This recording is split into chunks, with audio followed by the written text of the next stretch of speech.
Stephen A. would have probably been the same dude.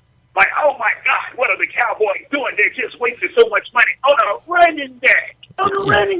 Yeah, it's just bad. I mean, look, this is what I'll say. I'll say this about Jerry and the boys down in Dallas. For the first time in a minute, I commend them. Because, you follow the Cowboys like none other. Any other time, Jerry probably would have pulled the trigger.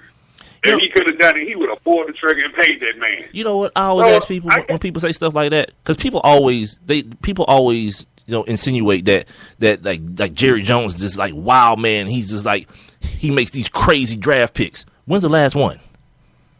Who can name me the last crazy pick that he made? Who? Des Bryant? Was that a crazy one? Where we at? I wasn't even saying DeMarco Murray in the third round. Anthony Spencer? Of course not.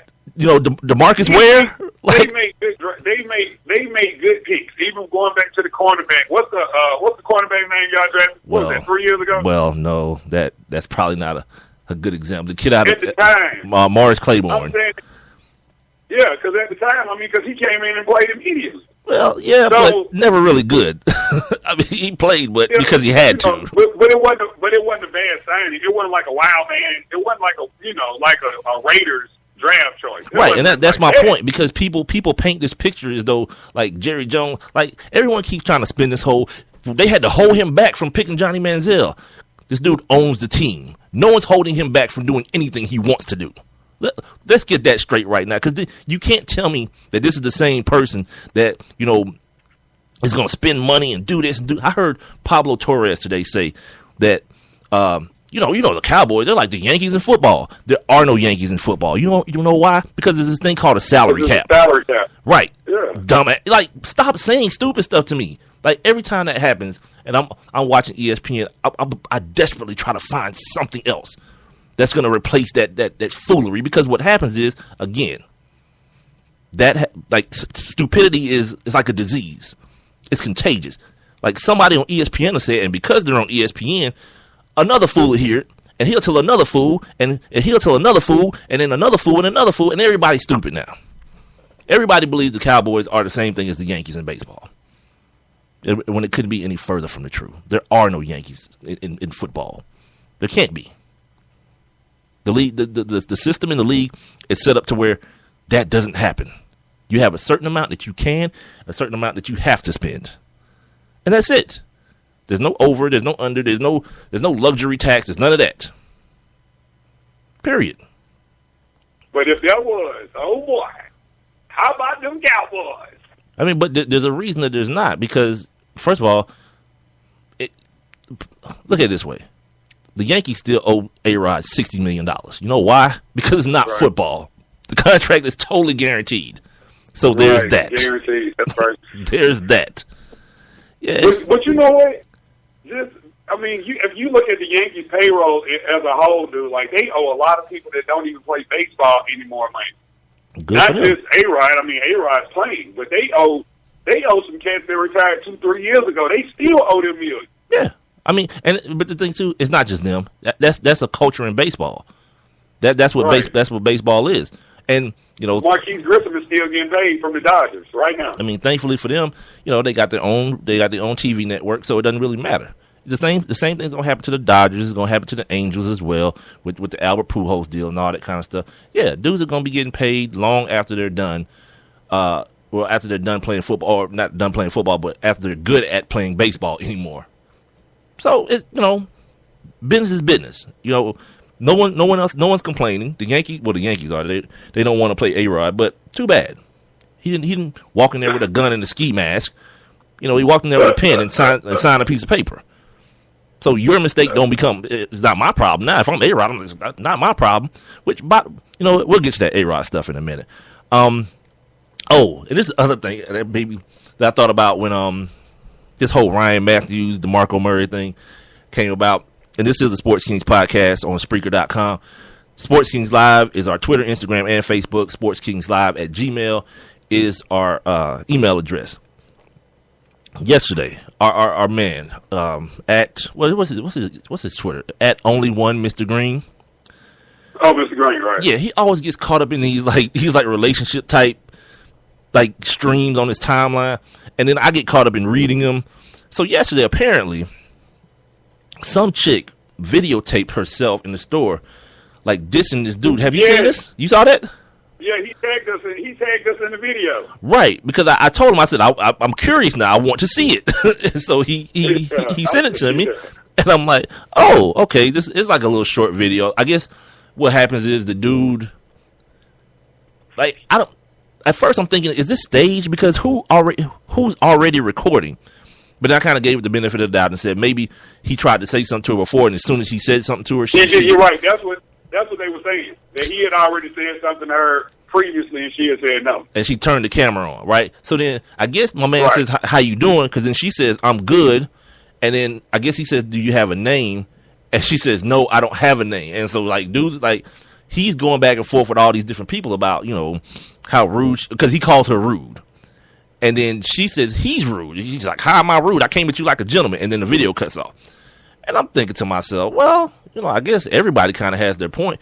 And, everybody has the right to have a bad day. And so now I'm thinking, like, this is probably like the same thing that's happening with Ryan Matthews. Like, he's like getting dissed. Well, at the time I was thinking about this. He's getting dissed by a team that has him.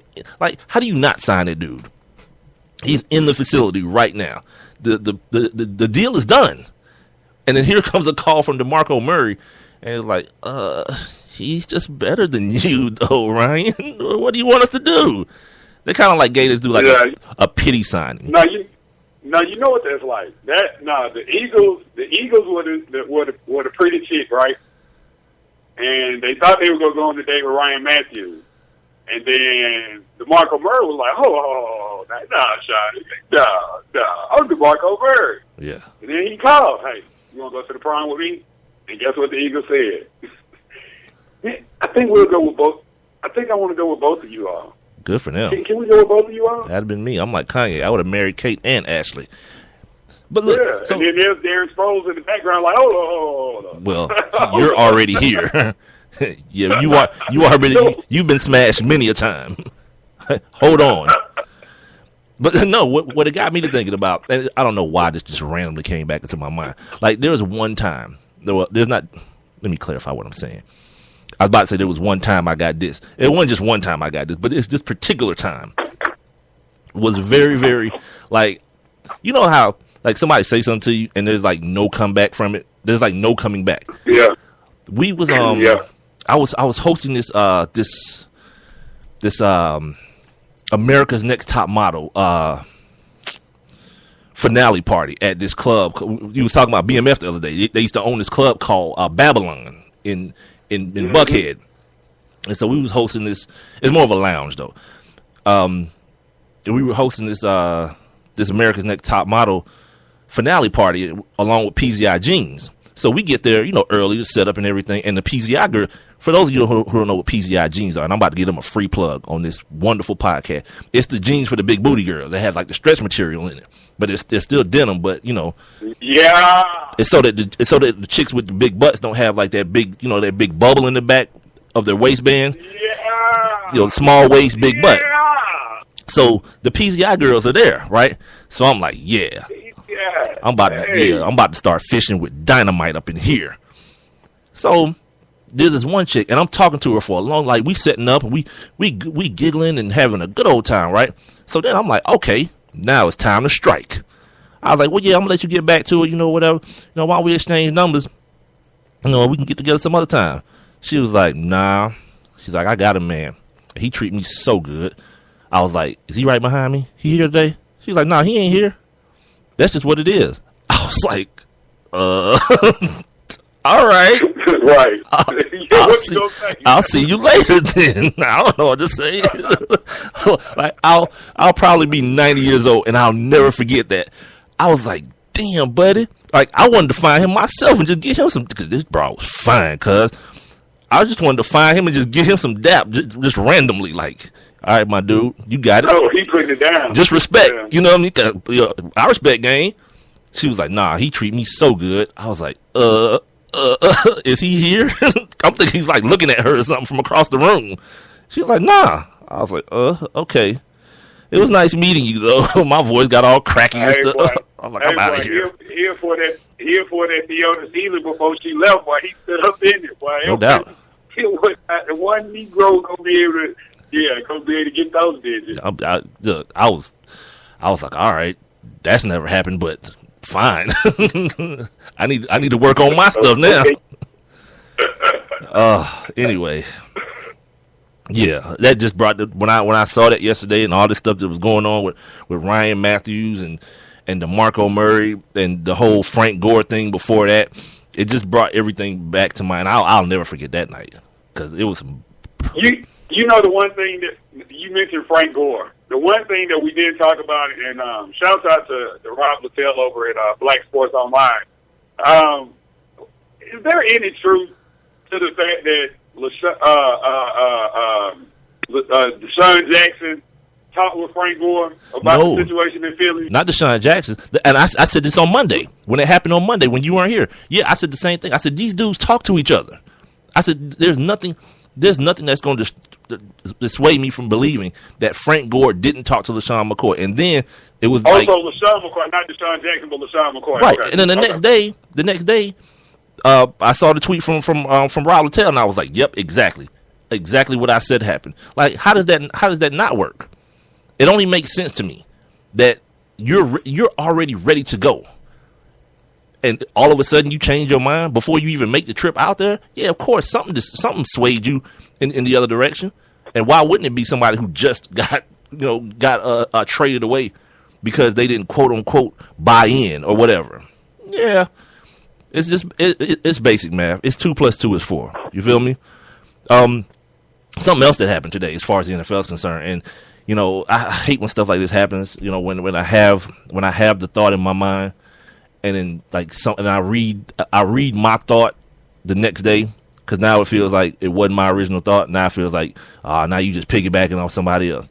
We were talking about these early retirements yesterday, and it goes along with something else I was talking about the head injury situation and about player education and the loved ones of players becoming more informed about the things that are happening with the guys that are playing football or playing these high contact sports. And over the last couple of days, we're seeing guys around their 30s, retiring from football, just leaving. Maurice Jones-Drew. The world's kid, Patrick Willis is gone. Cortland Finnegan was 31. He was right over the threshold of 30. But these guys are leaving. We're used to guys holding on till they can't anymore. But these guys are taking kind of their futures into their own hands now because of the information that was given them. And this is why I'm always telling people not to get caught up in the old misdirection situation, where the NFL is telling you, like, we're trying to decrease concussions. That was never the issue. That was never the issue when all this head injury stuff started coming out and these old players start saying, I can't remember my name and I can't make my way home from the store. I always forget. That wasn't the problem. The actual issue, the initial issue, was the fact that you lied to these people. You told them that there will be no future ramifications to them getting hit in the head and put back in football games. That's what happened. No one's complaining that they got because they got concussions. Hell, you're running into people over and over again with your head. It's gonna happen. But the NFL has decided to change the narrative. Like, yeah, we're trying to make the game more safe. No, that was never the problem. And now these guys have the information at hand, and Champ Bailey spoke about it. He was like, basically, man, dudes don't want to be cripples when they're in their 40s anymore. So dudes are now. He tried to hang on. Well, yeah, and that's what he's talking about. He's like, but Champ is of a different era. Like, Champ came in the league in 99 or 98 or 99, when again the information wasn't made as readily available as it is now. That plus the fact that guys are more cognizant of how they're spending their money now because of all the attention that's been brought to that, as far as dudes going broke after football and after professional sports. So now when you see a dude say, okay, I'm 26 years old, you know what I'm going to do? Stop playing football. You probably got a good understanding that he's done well as far as his money's concerned. He hasn't overspent. He hasn't overreached as far as what his future income would realistically allow him to do, and he's comfortable.